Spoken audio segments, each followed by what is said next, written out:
I was always fascinated when people who were dying would use the phrase, "I want to go home," even if they were in their same bed that they'd slept in for 50 years, even if they were surrounded by family. Really what they were seeking is a sense of at-homeness.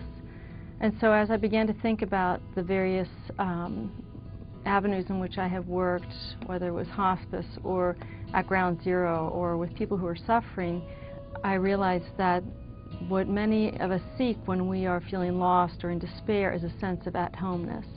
And that, to me, was feeling a sense of well-being, a sense of peace in the world and safety, which home represents.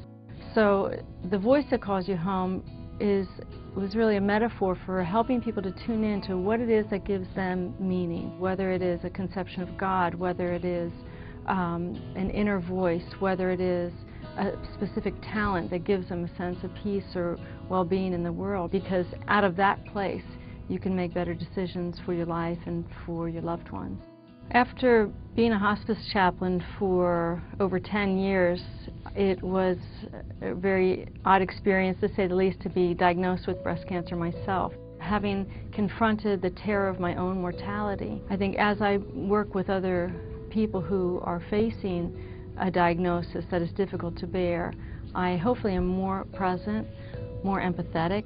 I joke sometimes that my own breast cancer has given me my street creds. I've been with people who are suffering, and I have suffered myself.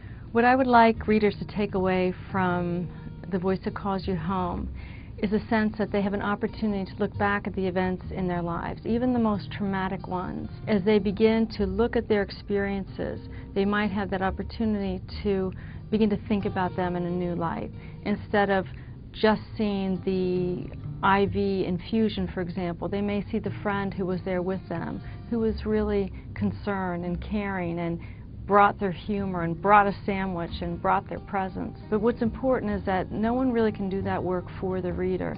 By looking at these stories that I've included in this collection, it's really a hope that it will prompt others to think about their lives and think about the ways in which meaning can be found, even in the midst of hardship. Whether you call that finding a spiritual meaning, an existential, a personal, but somehow finding some strength to get through our days with a sense of hope and to retain that feeling of blessedness and to be able to see beauty even through the most difficult times.